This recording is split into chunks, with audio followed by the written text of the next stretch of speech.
गर्मी का मौसम है और ऐसे में हरियाणा के लोगों को 24 घंटे बिजली मिले, इस पर हरियाणा सरकार की क्या प्लानिंग है। हमारे साथ हरियाणा के ऊर्जा, परिवहन एवं श्रम मंत्री अनिल विज हैं। सर, हरियाणा के लोगों को 24 घंटे बिजली की सुविधा मिले, इसके लिए क्या प्लानिंग? नहीं, पूरा हमने इंतज़ाम किया है। और फॉल्ट अगर आते हैं या किसी कारण से रुकती है, उसका भी मैंने इंतज़ाम किया है। मैंने कहा कि हर सब स्टेशन पे ट्रांसफार्मर्स का बैंक बनाना चाहिए, एक गाड़ी खड़ी रहनी चाहिए वहाँ पे। अगर सरकारी है तो ठीक है, नहीं तो किराए पे लेके खड़ी करें, ताकि लोड करने के ये ना हो कि भी इतना लोड लग गया।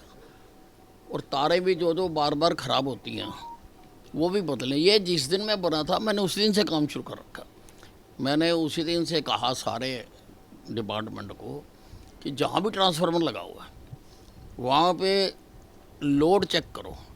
अगर कम लोड का लगा हुआ है तो उसकी ऑगमेंटेशन करो, उसकी जगह दूसरा लगाओ। अगर 100 का लगा तो 200 का लगाओ, 200 का लगा जाए 400 का लगाओ।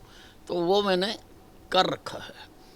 और वैसे भी प्रदेश में उपलब्धता बढ़ाने के लिए अभी प्रधानमंत्री नरेंद्र मोदी जी ने यमुनानगर में 800 मेगावाट का थर्मल पावर प्लांट का शिलान्यास किया है। ऐसे ही हम हिसार में भी, खेदड़ में भी थर्मल प्लांट लगाने की सोच रहे हैं। पानीपत में भी 2 इकाइयाँ और लगाने की हम सोच रहे हैं। और वैसे भी हमें बिजली की अब कोई कमी नहीं है, हमारे पास अरेंजमेंट है, सब कुछ, बिजली की कमी नहीं है। प्रॉब्लम सिर्फ जो ख़राब हो जाती है उसमें ठीक होने में केवल ज़्यादा टाइम लगता है। तो वो अभी मैंने मीटिंग ली है 2-3 दिन पहले, सारे एससीज़ को बुलाया था और एससी लेवल से ऊपर तक के सारे अधिकारियों को बुलाया था। मैंने काफ़ी गाइडलाइंस उनको दी है। लोगों के लिए भी, लोग बिल जमा कराने जाते हैं, धूप में सारा दिन खड़े रहते हैं। मैंने कहा यार, वो खुद जमा कराने आ रहे हैं, उनके बैठने की, कोई छाँव की, कोई पानी की व्यवस्था कराओ सब जगह पे।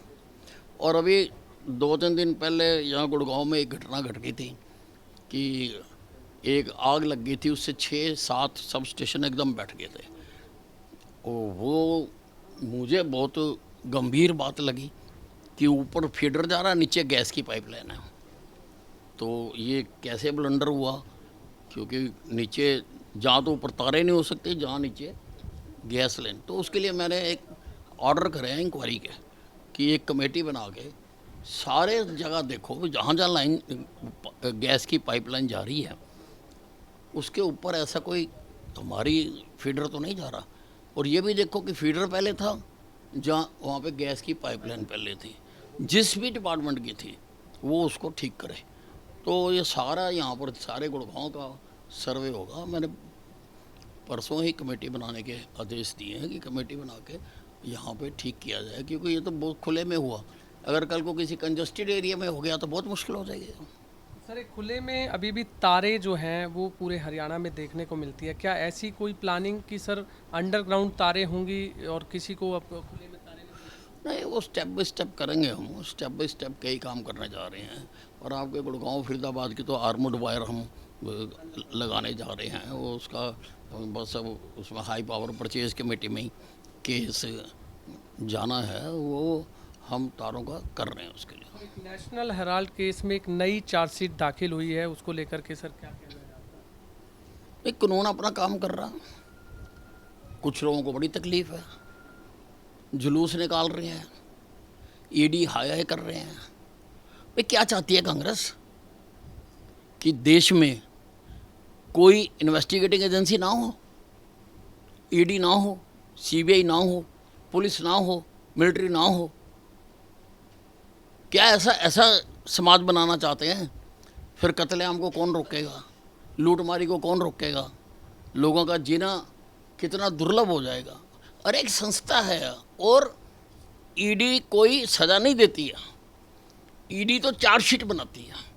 चार्जशीट बनाने के बाद कोर्ट में जाती है, कोर्ट में आपको भी बराबर का मौका मिलेगा, हर आदमी को मिलता है। तो सज़ा तो कोर्ट देती है, कोई ये एजेंसियां सज़ा नहीं देती हैं, ये तो केस बनाती हैं जो चार्जशीट तैयार करके देते हैं। तो इनको उसको स्वीकार करना चाहिए कि भाई ये जो तमाशे हो रहे हैं जगह जगह पर, कहीं करके पुतले जलाए जा रहे हैं, कहीं ये ये तो आप जो देश की कानून व्यवस्था है, जो सारी सेटअप की हुई है, जो हर देश में होती है, ये तो आप उसी के खिलाफ काम कर रहे हो। आप दबाव बनाना चाहते हो। Sir, Robert Vadra land deal मामले में भी ईडी लगातार पूछताछ कर रही है और कांग्रेस कह रही है कि राजनीतिक षड्यंत्र के चलते सारी कार्रवाई की जा रही है। देखिए, सारी सच्चाई सामने आ जाएगी।